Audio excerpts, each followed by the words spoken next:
नमस्कार, खबरों के इस बुलेटिन विच तुहाडा स्वागत है। मैं हां रिचा गिलहोत्रा। पहला पेश ने चौड़ियां खबरां।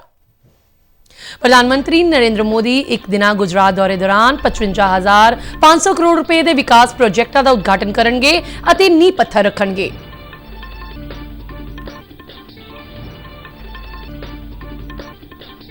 नवी दिल्ली विच रायसीना डायलॉग के 9वें संस्करण का प्रधानमंत्री नरेंद्र मोदी ने किया उद्घाटन। ग्रीस के प्रधानमंत्री ने कहा कि भारत विश्व मंच से एक वड्डी शक्ति। केंद्रीय मंत्रिमंडल ने गन्ने की खरीद कीमत विच वाधे नूं दित्ती मंजूरी। गन्ना खरीद कीमत 315 फी क्विंटल तो वधा के 340 रुपए फी क्विंटल करन दा ऐलान। सूचना ते प्रसारण मंत्री अनुराग सिंह ठाकुर ने कहा कि मोदी सरकार ने किसानां दी आमदन वधाउण लई कई कदम चुके। कहा सरकार किसानां नाल गलबात लई हमेशा तैयार।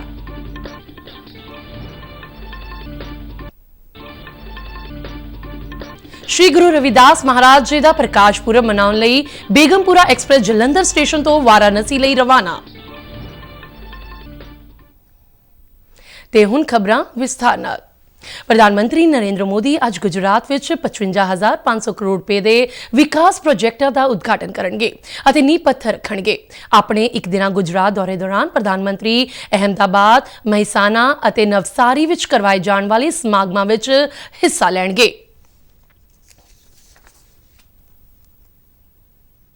प्रधानमंत्री नरेंद्र मोदी ने नवी दिल्ली विच रायसीना संवाद के 9वें संस्करण का उद्घाटन किया। यूनान के प्रधानमंत्री क्रियोक्स मित्सोताकिस उद्घाटन सैशन विच मुख मेहमान के तौर पर शामिल हुए। इस मौके बोलदियां ग्रीस के प्रधानमंत्री ने कहा कि भारत विश्व पद्धर ते एक महान शक्ति है और शांति ते सुरक्षा लई एक महत्वपूर्ण सहयोगी है।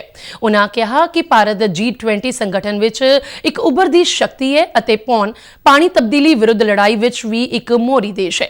उन्होंने प्रधानमंत्री नरेंद्र मोदी नूं दोहां देशां दौरान साझेदारी नूं होर मजबूत करन दी अपील की। मीटिंग नूं संबोधन करदियां विदेश मंत्री एस जयशंकर ने कहा कि भारत और ग्रीस दोवें देशों का कुदरती तौर पर चुनौतियां बारे इक्को जिहा नजरिया है।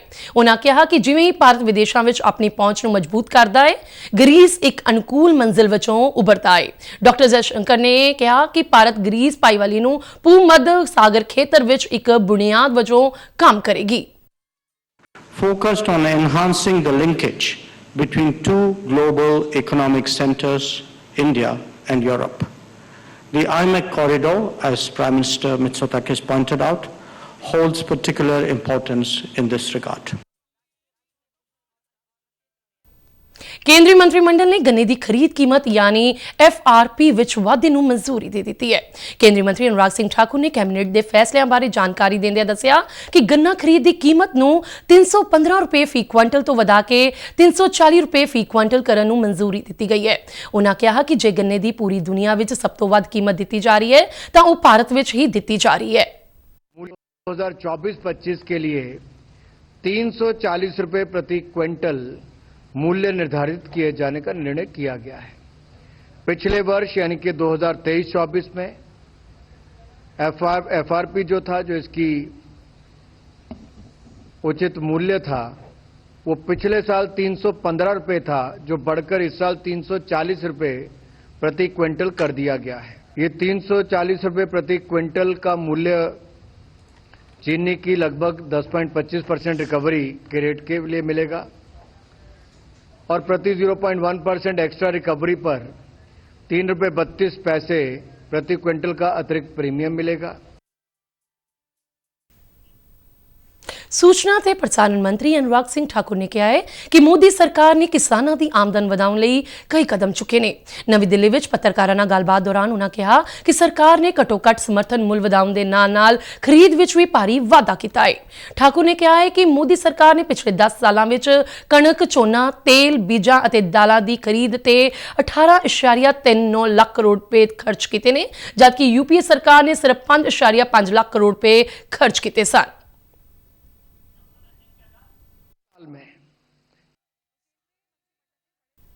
यूपीए के 10 साल में गेहूं, धान, दलहन, तिलहन इन पर 5.5 लाख करोड़ रुपया एमएसपी की खरीद पर खर्च किया। मोदी सरकार ने 18,39,000 करोड़ खर्च किया है। जो 3.5 गुना से ज्यादा है। कहां 5.5 लाख करोड़, कहां 18,39,000 करोड़। और अगर मैं आपको दलहन की उदाहरण दूं तो 1,936 करोड़ रुपया कांग्रेस ने खर्च किया, यूपीए की सरकार ने, मोदी सरकार ने 55,000 करोड़ से ज्यादा खर्च किया। ਕੈਬਨਿਟ ਮੀਟਿੰਗ ਮਗਰੋਂ ਕਿਸਾਨ ਅੰਦੋਲਨ ਬਾਰੇ ਪੁੱਛੇ ਜਾਣ ਤੇ ਉਹਨਾਂ ਕਿਹਾ ਕਿ ਸਰਕਾਰ ਪਹਿਲਾਂ ਗੱਲਬਾਤ ਲਈ ਤਿਆਰ ਸੀ, ਅੱਜ ਵੀ ਤਿਆਰ ਹੈ ਅਤੇ ਭਵਿੱਖ ਵਿੱਚ ਵੀ ਉਹਨਾਂ ਦੇ ਮੁੱਦਿਆਂ ਤੇ ਚਰਚਾ ਲਈ ਤਿਆਰ ਰਹੇਗੀ। ਅਨੁਰਾਗ ਸਿੰਘ ਠਾਕੁਰ ਨੇ ਕਿਹਾ ਕਿ ਸਾਨੂੰ ਕੋਈ ਸਮੱਸਿਆ ਨਹੀਂ ਹੈ ਕਿਉਂ ਜੋ ਉਹ ਸਾਡੇ ਭਰਾ ਅੰਨਦਾਤਾ ਹੈ।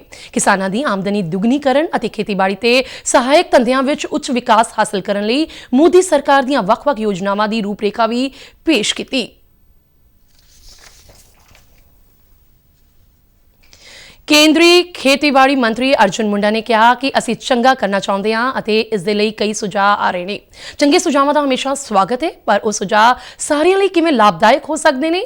ਲੋਕਤੰਤਰ ਵਿੱਚ ਇਸ ਦਾ ਰਸਤਾ ਕੱਢਣ ਦਾ ਇੱਕੋ ਇੱਕ ਰਸਤਾ ਸੰਵਾਦ ਹੈ। ਸਾਡੀ ਲੋਕਤੰਤਰਿਕ ਤਾਕਤ ਇਹ ਹੈ ਕਿ ਅਸੀਂ ਆਪਣੇ ਵਿਸ਼ਿਆਂ ਨੂੰ ਸਹੀ ਢੰਗ ਨਾਲ ਰੱਖਦੇ ਹਾਂ ਅਤੇ ਅਜਿਹਾ ਮਾਹੌਲ ਸਿਰਜਦੇ ਹਾਂ ਤਾਂ ਕਿ ਸਰਬਸਹਿਮਤੀ ਬਣਨ ਤੱਕ ਉਸ ਦੇ ਸੰਵਾਦ ਜਾਰੀ ਰਹੇ। ਉਹਨਾਂ ਕਿਸਾਨਾਂ ਨੂੰ ਅਪੀਲ ਕੀਤੀ ਕਿ ਉਹ ਅਜਿਹੇ ਸਮੇਂ ਵਿੱਚ ਠਰਮੇ ਨਾਲ ਕੰਮ ਲੈਣ ਅਤੇ ਗੱਲਬਾਤ ਨੂੰ ਜਾਰੀ ਰੱਖਣ।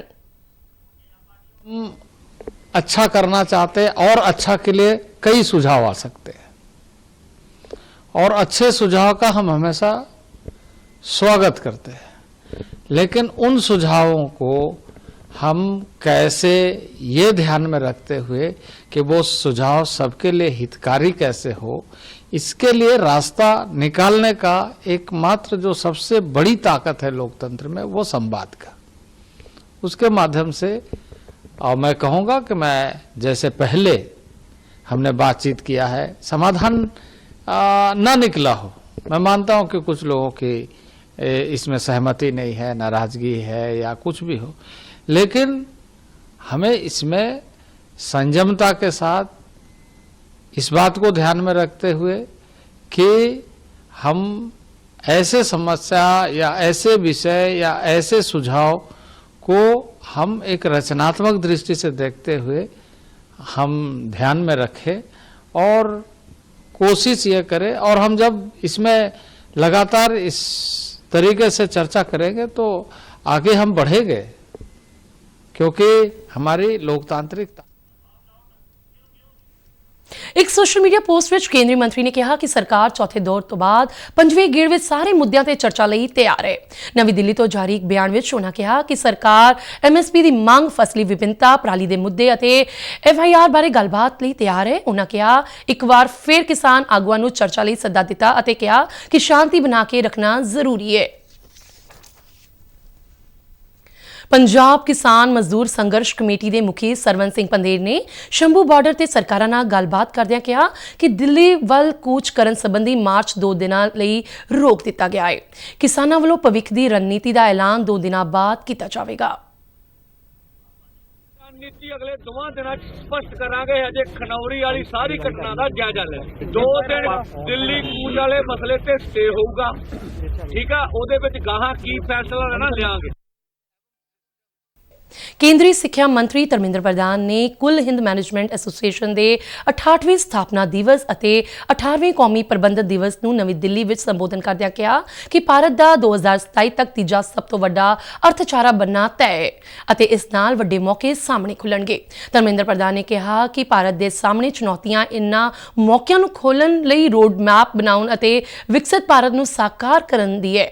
ਉਨ੍ਹਾਂ ਕਿਹਾ ਕਿ ਭਾਰਤ ਅਗਲੇ 25 ਸਾਲਾਂ ਵਿੱਚ ਅਜਿੱਤ ਹੋਵੇਗਾ। ਕੇਂਦਰੀ ਮੰਤਰੀ ਨੇ ਕਿਹਾ ਕਿ ਸਮੂਹਿਕ ਅਗਵਾਈ ਦੀ ਵਰਤੋਂ ਕੌਮੀ ਨਿਰਮਾਣ ਲਈ ਕੀਤੀ ਜਾਣੀ ਚਾਹੀਦੀ ਹੈ ਅਤੇ ਆਉਣ ਵਾਲੀ ਪੀੜ੍ਹੀਆਂ ਤੱਕ ਵੀ ਪਹੁੰਚਾਈ ਜਾਣੀ ਚਾਹੀਦੀ ਹੈ।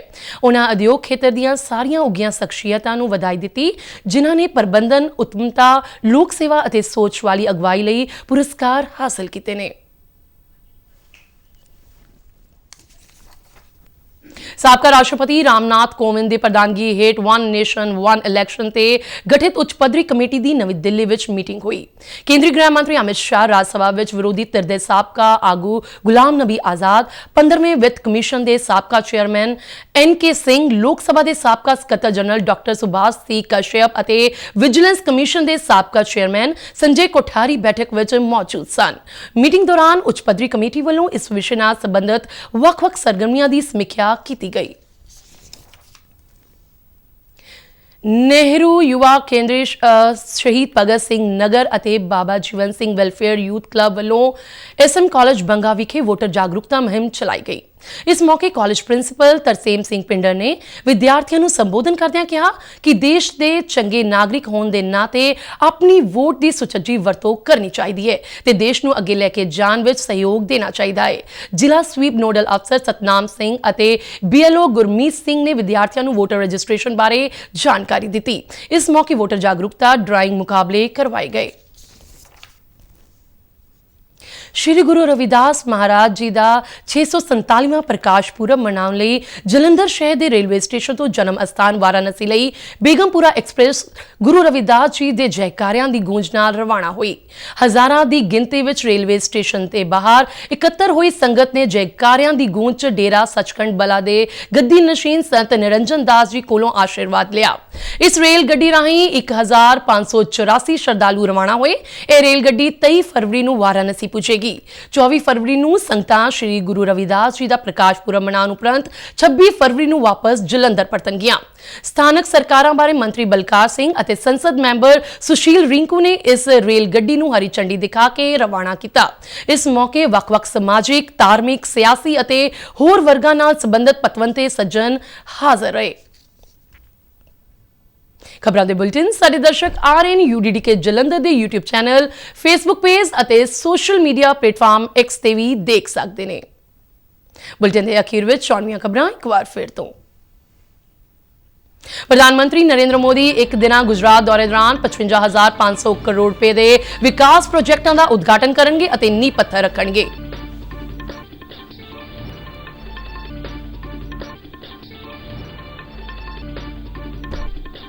नवी दिल्ली विच रायसीना डायलॉग के 9वें संस्करण का प्रधानमंत्री नरेंद्र मोदी ने किया उद्घाटन। ग्रीस के प्रधानमंत्री ने कहा कि भारत विश्व मंच से एक वड्डी शक्ति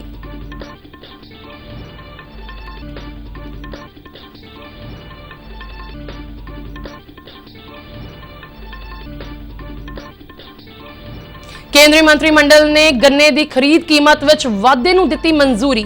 गन्ना खरीद कीमत 315 फी क्विंटल तो वधा के 340 रुपए फी क्विंटल करन दा ऐलान।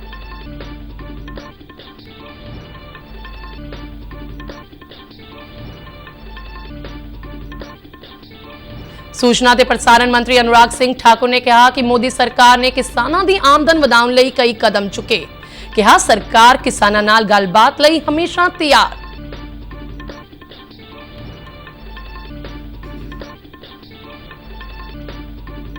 श्री गुरु रविदास महाराज जी का प्रकाश पुरब मनाउण लई बेगमपुरा एक्सप्रेस जलंधर स्टेशन तो वाराणसी लई रवाना।